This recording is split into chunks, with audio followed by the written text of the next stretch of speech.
Good morning, good afternoon, good evening. Guys, Kevin Lopez back from Personal Tutor. आज हम लोग एक review ले रहे हैं एक ऐसे चैप्टर का that basically is a poem. 12th standard English literature में when you start studying the book called Flamingo, you actually go ahead and encounter a chapter that is My Mother at 66. Kamala Das is the poetess who has gone ahead and written this poem. Kamala Das basically was born in 1934. She passed away recently, that is 11 years ago, a decade ago. कहा जाता है कि Kamala Das has been an extreme prolific poetess जिनके writings में society में जो भी condemnation against women चल रहा है वो व्याप्त रहता था. अब since you people are in 12th standard, you people need to understand that every chapter has to be taken up with a point of view of a project work. मैंने इसी तरीके से आप लोगों के लिए एक प्रोजेक्ट वाइज चैप्टर का प्रेजेंटेशन तैयार करा है. You get to see about the poet. There's an introduction, the theme or the sub-theme is also introduced. You have the character, the summary, there are some key points and reference to context वाली vocabulary के कुछ questions भी लिए गए हैं. For example, आपको paragraphs दे दिए जाते हैं, आपको कुछ lines दे दी जाती है, उसके ऊपर explanation करने के लिए कहा जाता है. That's what I've tried to do. कुछ पॉइंट्स टू पॉन्डर है, पोएटिक डिवाइसेस है, राइमिंग स्कीम्स है, and finally there are assignments. So now let us go ahead and have a look about Kamala Das. Kamala Das दोस्तों बेसिकली उनके पेन नेम जो कि माधवी कुट्टी के नाम से फेमसली जानी जाती थी और मुस्लिम नेम इनका कमला सुरैया था.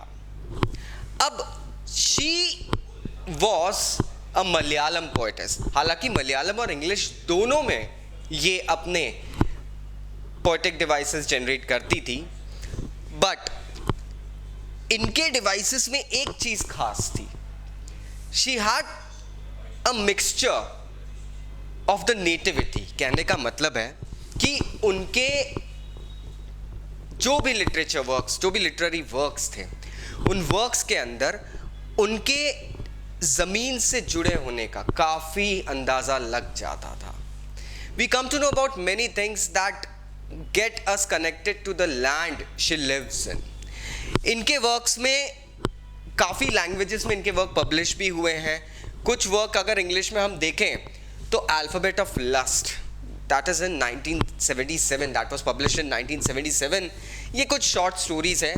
And Padmavati, the हार्लट and other stories, ये कुछ ऐसी फेमस बुक्स हैं इनकी दोस्तों जो कि एक विमेन के पॉइंट ऑफ व्यू से सोसाइटी को दिखाती है.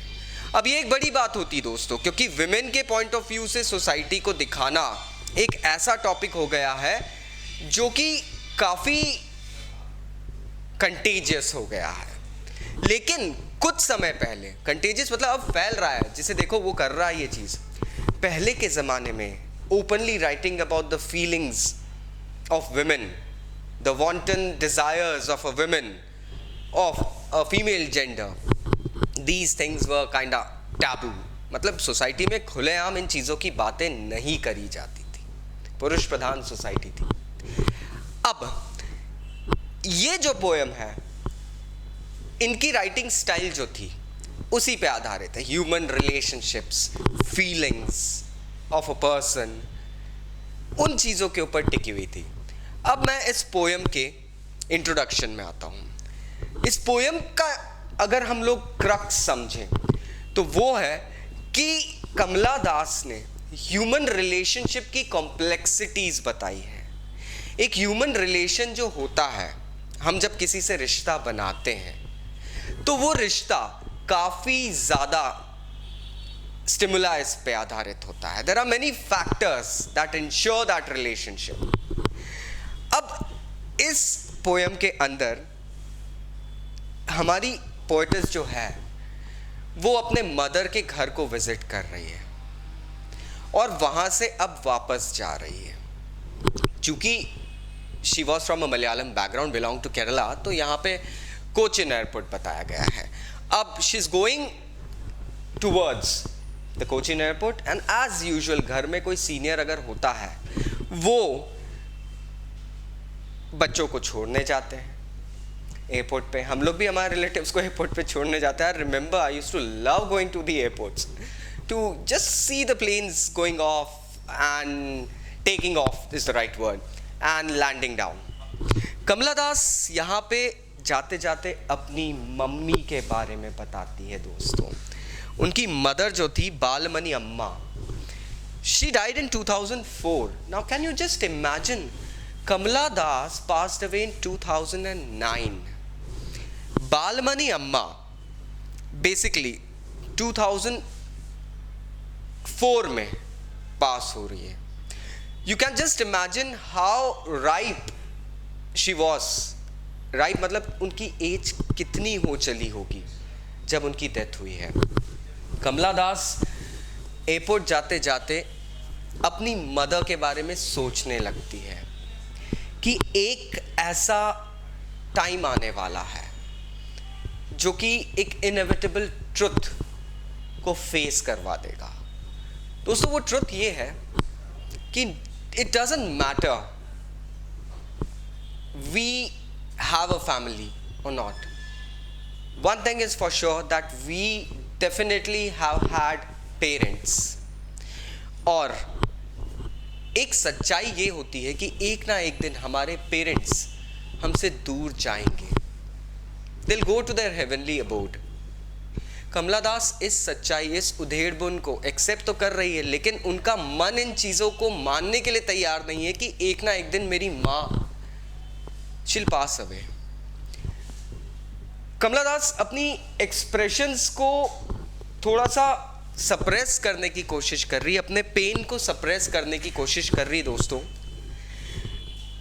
और इसी का और एक्सट्रीम वे वो पल बताया गया है जब वो अपनी मम्मी को कुछ वर्ड्स इम्पार्ट करती है. वो अपनी मम्मी को एक स्माइल के साथ कहती है, okay fine, I am going mother. तो अगर मैं आपको बताऊं इसमें इस पोएम का थीम अगर देखें हम, तो that is pain of separation due to ageing and DK.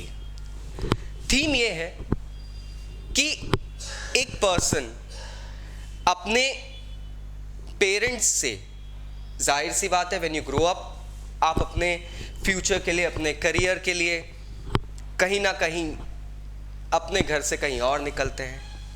It's just like चिड़ियाओं के बच्चे अपने घोंसले से जब उड़ जाते हैं तो प्रोबेबिलिटी वापस आने की रेयर होती दोस्तों. जब बच्चे बड़े हो जाते हैं तो वो अपने पेरेंट्स का घर, अपने बचपन का आंगन छोड़ के एक नई लैंड में जाते हैं, एक नई जगह जाते हैं फ्रेंड्स. अब उस जगह पर वो अपने घर वालों से दूर रहते हैं. अक्सर दे कम बैक जब एक अनएक्सपेक्टेड न्यूज़ आता है, either a relative passing away or the parent passing away. Holidays में आना जाना लगा रहता है. लेकिन इस पोएम का थीम यही है, उस इनएविटेबल ट्रुथ, उस सच्चाई को बताना. सब थीम है कॉम्प्लेक्सिटीज ऑफ ह्यूमन रिलेशनशिप. इस सच्चाई के अंदर एक दर्द रहता है. हम जब रिश्ता बनाते हैं तो हम आसानी से उन रिश्तों को तोड़ नहीं पाते हैं, हम आसानी से उन रिश्तों से जुदा नहीं हो पाते हैं. We feel the pain and agony. That is what is mentioned in this poem. Characters इस पोएम में अगर हम देखें तो सिर्फ पोएट और उनकी मदर है. Now, ये दो कैरेक्टर्स के ऊपर ये पूरी पोएम टिकी हुई है. पोएम में बहुत सारी बातें बताई गई है दोस्तों, जैसे कि कुछ लाइन्स ऐसी कही गई है जिनसे हम एनग्रॉस हो जाते हैं उस मोमेंट में.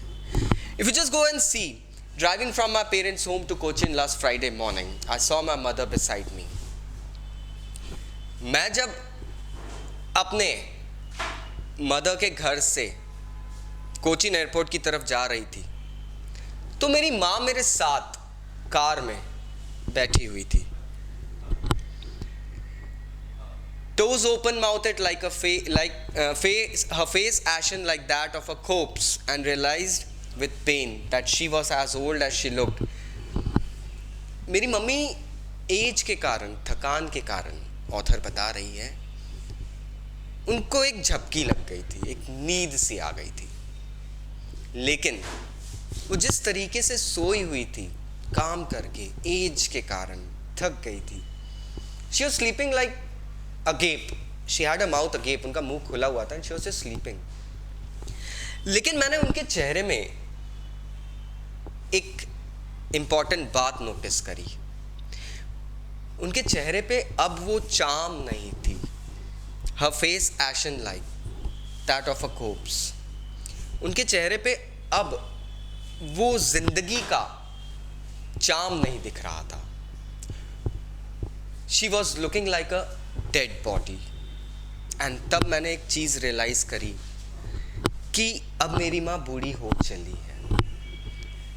बट मैंने क्या करा, मैंने बहुत जल्दी वो आइडिया जो था, but soon put that thought away and looked out at young trees sprinting, the merry children spilling out of their homes, but after the airport security check, standing a few yards. अब यहाँ पे poet कह रही है कि जब उसने ये पॉइंट रियलाइज करा है कि मेरी मदर अब ज़्यादा टाइम मेरे साथ नहीं रह पाएगी, उनका वक्त हो चला है, तो मैंने जल्दी से अपना मन वहाँ से हटाया. I just try to concentrate my mind looking outside the window. Travel में while looking outside the window आप सीनरीज देखते हैं friends, but it makes you think.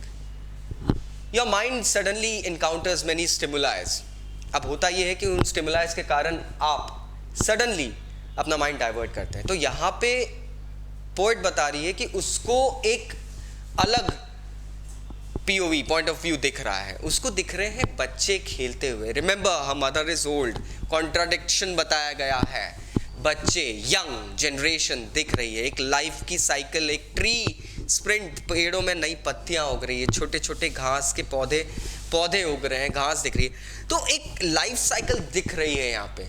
एक तरफ एक लाइफ एंड होते हुए, एक तरफ एक लाइफ शुरू होते हुए वो दिख रही है. लेकिन फाइनली जहाँ पर वो एयरपोर्ट पहुँचती है, उसका वो दर्द अब सिमट नहीं पा रहा है. She is not able to contain that pain inside her. She has to express it, but how does she say, how can one say to their own parents that it's time now? That is a question that everybody knows, but उसको हम directly अपने parents को बोल नहीं सकते. कमला किस तरीके से अपनी माँ को एक आश्वासन देगी, किस तरीके से उनके अंदर एक पीस इंस्टिगेट करेगी, that don't worry, everything will be fine. वो सिर्फ कुछ लाइन्स कहती है. I looked again at her, wan pale as a late winter's moon, and felt that old familiar ache, my childhood's fear. But all I said was, "See you soon, Amma." All I did was smile and smile and smile. इसमें alliteration है, बताया गया है. वो poetic device पे मैं secondary note पे आऊँगा. यहाँ पे उन्होंने फिर अपनी माँ को देखा, उनको फिर वो चीज़ वापस से महसूस हुई, एक अनसर्टनिटी कि शायद मैं अब दूर जा रही हूँ. अब क्या जब मैं वापस आऊँगी मेरी माँ जिंदा रहेगी? Will I be able to see her or not? लेकिन डायरेक्टली माँ को बोल नहीं सकते. अपने सारे इमोशंस, अपने सारे दर्द को छिपाते हुए what she does is she actually goes ahead and says her those comforting words, "See you soon, Amma." That's all she says, and she couldn't say anything else, my friends. That was the pain and the agony that has been narrated in this poem. So I've also gone ahead and provided you the summary. You can go ahead and read it out. We provide online notes and all as well. If you want, you can just contact us. This is the summarization of the poem. Ab, we'll come to the key points of this chapter. Key points ye hain, to revise it once again. When the poet is on her way to Cochin airport with her old mother sitting beside, she looks at her closely and presents before us her image. Poet ने अपनी माँ की एक image बहुत clearly बता दी है. उसने बताया है कि उसकी माँ कैसे दिख रही है. Words जो है ancient like corpse and all, वो key points के words हैं. Next is she compares it with a corpse. Yes, एक dead body के समान comparison किया गया है. वो बताती है कि मम्मी जिस तरीके से open mouthed, चेहरे पे वो जीवन का रंग जो होता है, एक सजीव. When a person is alive, there's a charm on the face. अब वो नहीं दिख रहा है. That all thing. Poet को दर्द होता है, वो अपना attention कहीं और shift करती है. She tries looking outside towards the new form of life. The children out there, trees हैं, वो सब दिख रहे हैं उसको. And finally वो poet को अपना childhood भी आता है याद. यहाँ पर वो देखती है कि जिस तरीके से मैं बचपन में भाग के अपनी मम्मी के पास भाग जाया जाती थी, उन बच्चों को देख के वो ये भी याद करती है मैं बचपन में अपनी मदर के पास जाती थी. अब मेरी माँ शायद उस एजिलिटी से मुझे पकड़ के दौड़ के पकड़ने नहीं आ सकती है. And all sort of things. एक इनसिक्योरिटी और बढ़ी जा रही है उसके मन में. मेरी माँ के अंदर अब वो ताकत नहीं रही है, वो एनर्जी नहीं रही है. पोएट कोशिश करती है आखिरी में अपनी माँ को एनकरेज करने की. सच्चाई ये होती है कि पेरेंट्स को भी पता रहता है कि वक्त हो चला है. पोएट अपनी माँ को इस इनसिक्योरिटी से बाहर निकालने के लिए एक एश्योरेंस देती है, सी यू सून अम्मा. फ्रेंड्स, ये जो लाइन है सी यू सून अम्मा, ये सिर्फ एक लाइन नहीं है, इसके अंदर एक एश्योरेंस है, एक प्रॉमिस है कि मैं वापस आऊँगी, मैं जल्दी वापस आऊँगी. दैट मीन्स हम वापस किसी से मिलने जाएंगे. That person will be alive. Don't worry, nothing is going wrong, nothing is going to happen. It's all happening over here. और smile, all I can do was smile and smile and smile. क्यों alliteration, repetition करा गया है यहाँ पे, repetitive words use करे गए हैं कि वो अपना पेन सिर्फ स्माइल स्माइल और स्माइल करके एक मुस्कान दिखा रही है, बार बार अपने दर्द को अंदर दबा रही है उस मुस्कान के थ्रू, एक नकली मुस्कान के थ्रू. एनीवे, रेफरेंस टू कॉन्टेक्स्ट में आते हैं. Those open mouthed a face ashen like that of corpse but soon put that thought away. इन चीज़ों के ऊपर बेसिकली क्वेश्चंस बनते हैं दोस्तों. यंग ट्रीज प्रिंटिंग, इनसे क्या रहते हैं. सी यू सून अम्मा, जैसा कि मैंने एक्सप्लेन करा. And all I did was smile and smile and smile. Again vocabulary में डोज के वर्ड्स हैं. डोज मतलब क्या होता है. डोज मतलब एक शॉर्ट लाइट स्लीप, हल्की सी झपकी लगना होता है. एशन मतलब जिस चेहरे में रंगत नहीं रह गई, इट्स वेरी पेल. कॉर्प्स एक डेड बॉडी होता है. स्प्रिंटिंग, दैट मीन्स यहाँ पे स्प्रिंटिंग का मतलब वो नहीं हुआ कि आप रेस लगा रहे हो. यहाँ पे स्प्रिंटिंग मतलब उगना, पेड़ उग रहे हैं, एक नए जीवन की शुरुआत हो रही है. स्पिलिंग, बच्चे स्पिल. अब किड्स कैसे स्पिल होते हैं, जब आपने देखा दूध जब गिरता है तो कैसे फैलता है, स्पिल द मिल्क कहते हैं. नाउ स्पिल मिल्क फैलता है. बच्चे भी कभी एवर वॉच्ड, कभी आप लोग स्कूल से बाहर निकलते हैं अपने जूनियर्स को देखना, how do they run out of the gate और the classroom. It's like spilling. So यहाँ पे लिटरेरी वर्ड्स ऐसे यूज किए गए हैं. अगेन पोएटिक डिवाइस अगर हम देखें या फिगर ऑफ स्पीच इस पोएम में, तो दोस्तों यहाँ सिमिलीज हमको मिलते हैं. जैसे her face ashen like that of a corpse, तो फेस का कंपैरिजन किया गया है एक कोप्स से, एक डेड बॉडी के फेस के समान. And late winter's moon. अब विंटर में जब आप चांद देखते हैं, चांद में कोई रंगत नहीं दिखती है, बेरंग सा दिखता है दोस्तों. वैसा एक येलो ह्यू रहता है, वैसा फेस उसकी माँ का बता रही है. तो यहाँ सिमिली दिया गया है. इमेजरी कंट्रास्टिंग इमेजेस की दी गई है. पहले वो बताती मम्मी को कार के अंदर और बाहर, बच्चों को या ट्रीज को कार के बाहर, तो इमेजरी कंट्रास्टिंग है. राइमिंग स्कीम अगर हम देखें तो ये पोएम जो लिखी गई है ये कोई राइमिंग स्कीम पे ए बी बी ए उस पे नहीं लिखी गई है. ये पोएम एक फ्री वर्स की है. जैसे Jack and Jill went up the hill, Jill hill to fetch a pail of water. अब ये बी बी ए बी करके है, लेकिन इस पोएम के एंड में आपको कोई भी राइमिंग वर्ड्स नहीं मिल रहे, तो this is known as a poem written in a free verse. Again assignments पे बेस्ड कुछ क्वेश्चंस हैं इसके. That is how does the poet describe a mother. वो किस तरीके से अपनी मदर को डिस्क्राइब कर रही है.